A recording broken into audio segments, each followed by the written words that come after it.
Hey, biscuits. You know what? I'm going to move you back a little bit, my loves, because there. That was kind of chopping off my noggin, wasn't it?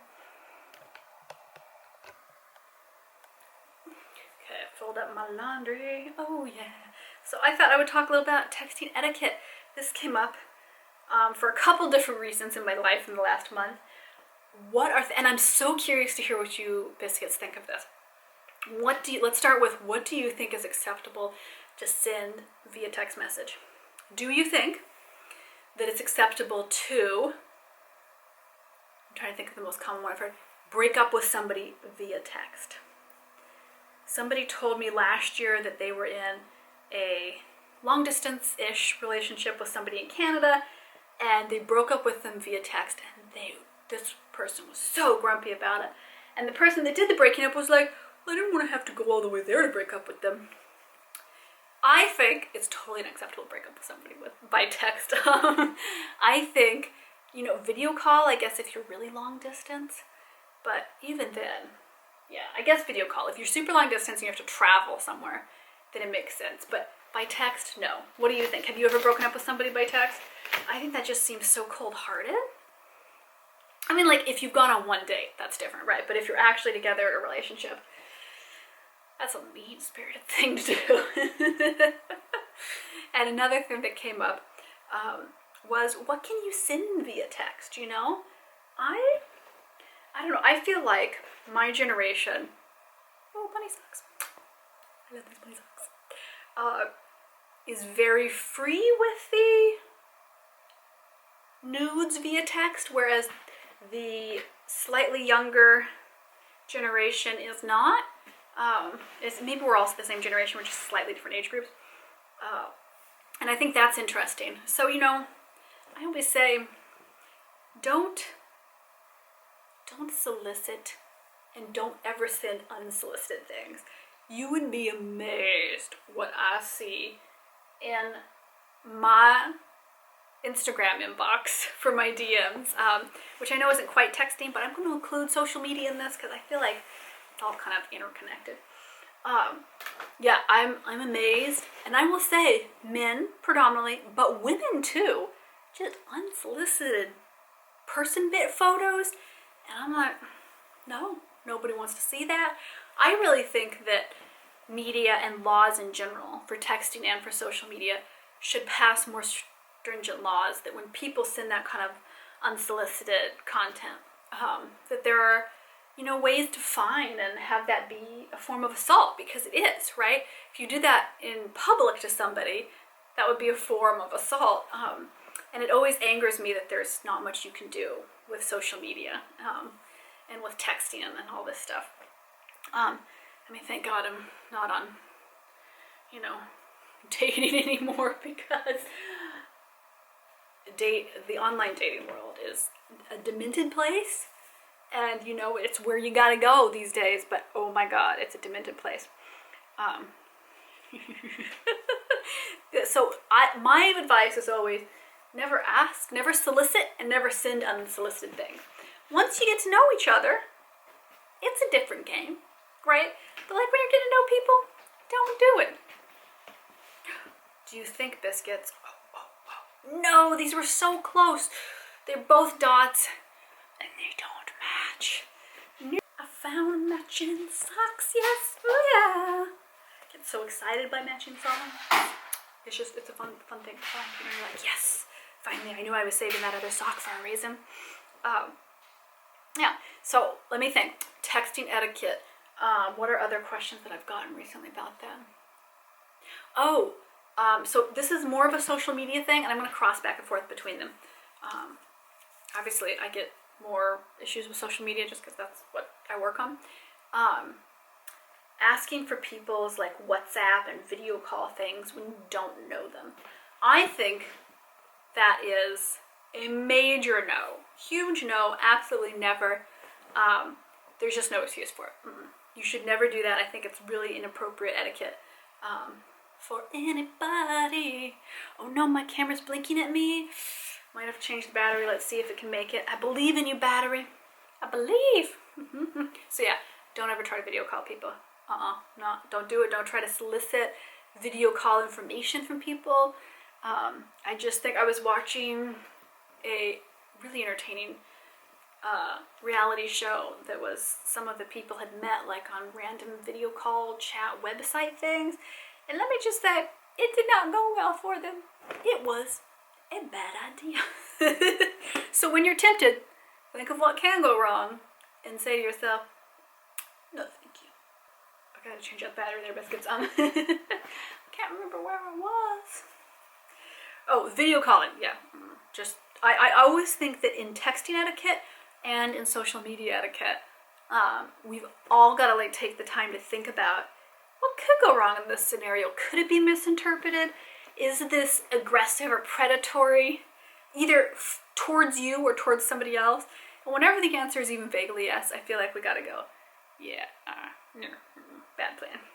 I think we've kind of, a lot of people have forgotten a lot of etiquette rules, just because it seems so we're in our living rooms or you're literally laying in bed when we're texting and messaging and, you know, social media, and it's so easy to forget just common human decency. Yeah, it's crazy. On my main channel, the comments are turned off, and not by choice. YouTube was kind of like, you know, it's a family channel, you can't have comments on it.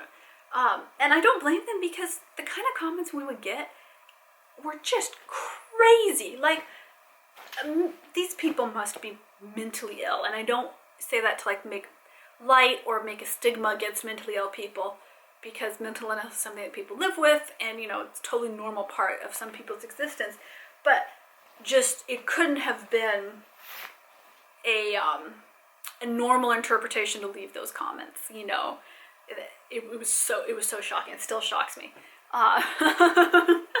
And even honestly, some of the comments I get on here, I'll just delete them, because some of them are just crazy. I really wonder what's going on in the world with the comments that one sees. You're kind of like, how do you think that's appropriate to do? Oh, this was a question that I got, was social media etiquette not for messaging, but for leaving comments. So I always encourage people to leave comments on creators that they really enjoy, because, you know, it really helps creators, right? Like, whether this is their livelihood or this is their hobby, it makes people feel nice when you leave a nice comment, right? You know, and sometimes as much as just a little friendly like or something, right? So I always say that's a great plan.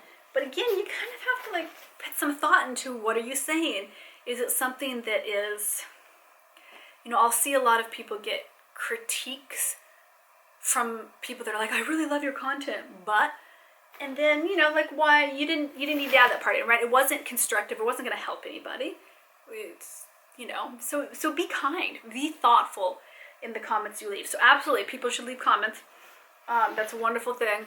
But I feel like everybody needs to remember, and I have to remember this too, that when we do comment, when we do interact with people, that, you know, if you wouldn't feel good saying it to their face and having your significant other know you said it to their face, right? Because sometimes the people in our lives are what really kind of meter us for what we should be like. Then we shouldn't be saying it on social media. We shouldn't be saying it in any conversations, which can seem, oh, but the modern age, we just freedom of speech. I think our rights of freedom of speech with social media really stop where you're hurting somebody for no reason. That's not your freedom of speech. You're just being a douchebag, right? Like, lots of douchebags hide behind, male and female, I might add. That is a gender neutral term. And everywhere in between the gender spectrum. Yeah, they hide between freedom of speech. I'm like, it's not freedom of speech. That's just being mean or rude or petty or trying to make yourself feel better because you're pathetic and you want to feel less pathetic, right? And the best way to make yourself feel better, if you really don't feel good about yourself, is to do good things, is to make other people happy, because slowly but surely you will rewire your brain. You will feel better about yourself in the world. But if you just live in this negative dungeon of, you know, cliquey meanness and opinions, it doesn't help anybody. And I always feel bad for people that are like that, because it's really hard to ever get out of that cycle when all you're doing is repeating this negativity and bringing it into your life, right? Like, how are you going to escape that negativity? You aren't. That negative circle is just going to give you whiplash, right? It's going to come back into your life constantly. And hopefully people learn that over time, but I feel like a lot of people have a hard time recognizing that. Like, the deeper down they are in the pit of hating themselves and feeling about their self-worth. So if you're getting negative comments on social media, I really, really encourage you to remember that, like, there's something wrong with those people. They're torturing themselves by far more than they're torturing you. And to just, you just gotta let it go. Feel free, reply with witty comments, but I think that you just got to accept that sometimes people have some really serious issues that they are never going to deal with. And social media lets them communicate with people that they would never normally get to critique and be cruel to and petty to and abuse. And it gives abusers a platform more than it gives the victims of abuse a way to retaliate or get out of the situation, which is the negative side. But overall, I love social media overall. There are so many wonderful people on social media that I think it's really lovely. And same goes for texting.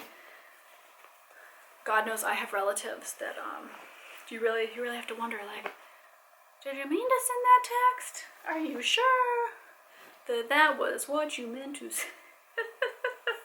So, use the same courage that you build up in standing up for yourself in social media to stand up for yourself in personal situations.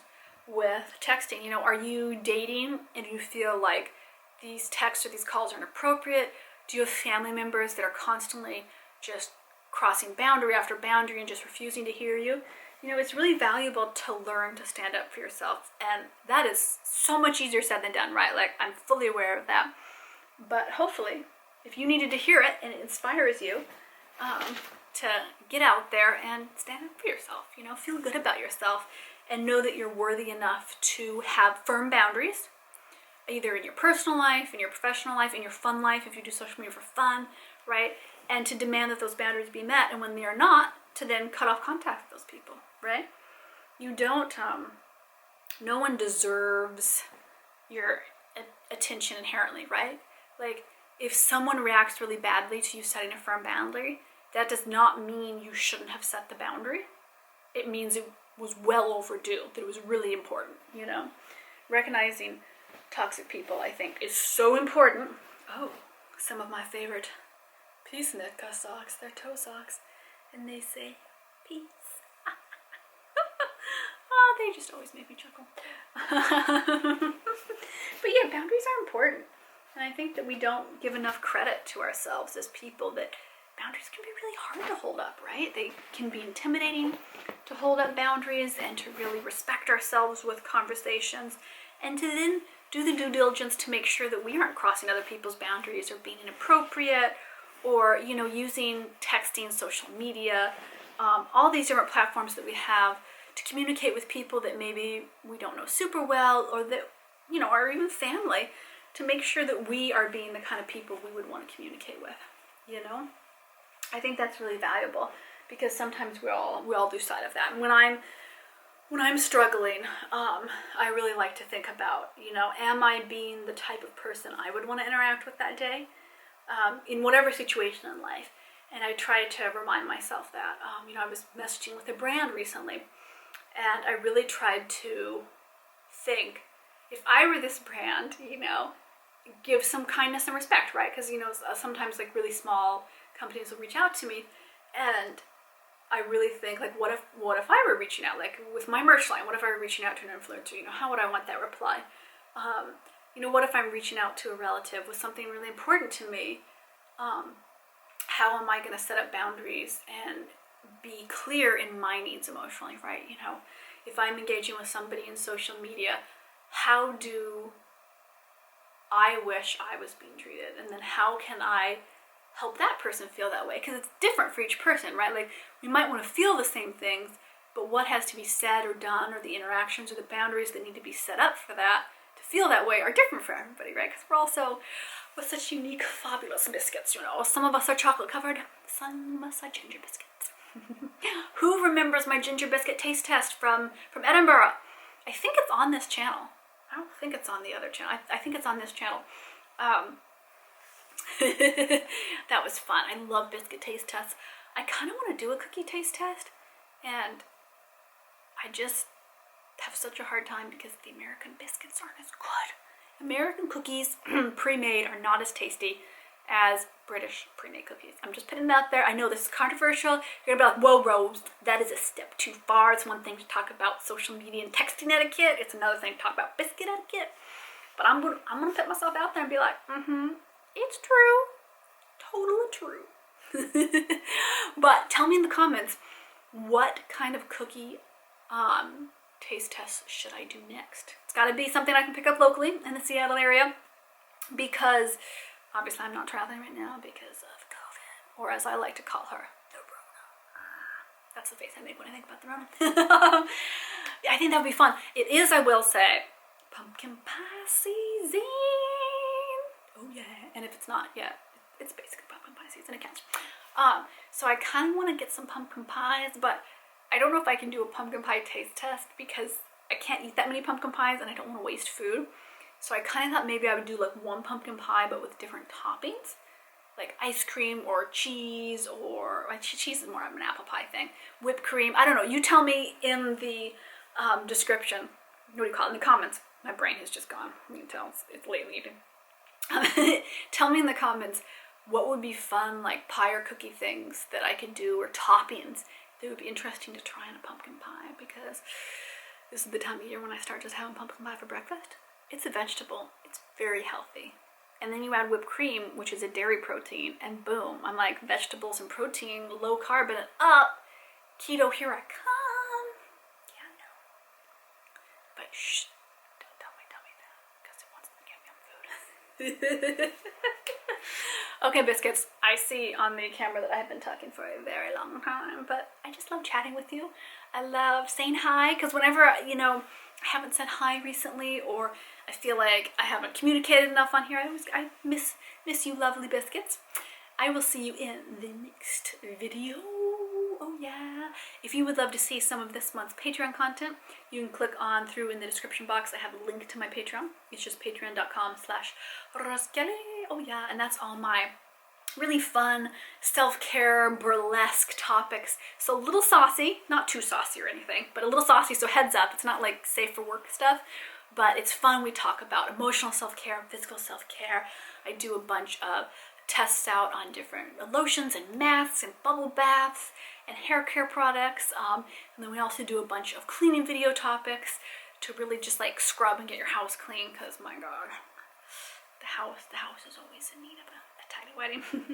But I will see you in the next video, and I just want to say I love you all, biscuits. I hope that you are having a good time on social media, that you are not having any texting relatives or friends or dating or acquaintances that are harassing you, and that this is just a fun, silly video to watch. But if you are, I hope that this inspires you, you know, to have good boundaries and to just feel like, hey, you can say whatever you want to set up those boundaries and to feel good about yourself. And if you're like, oh no, I'm one of those people leaving the mean comments, don't beat yourself up. Just realize, like, we all have to learn.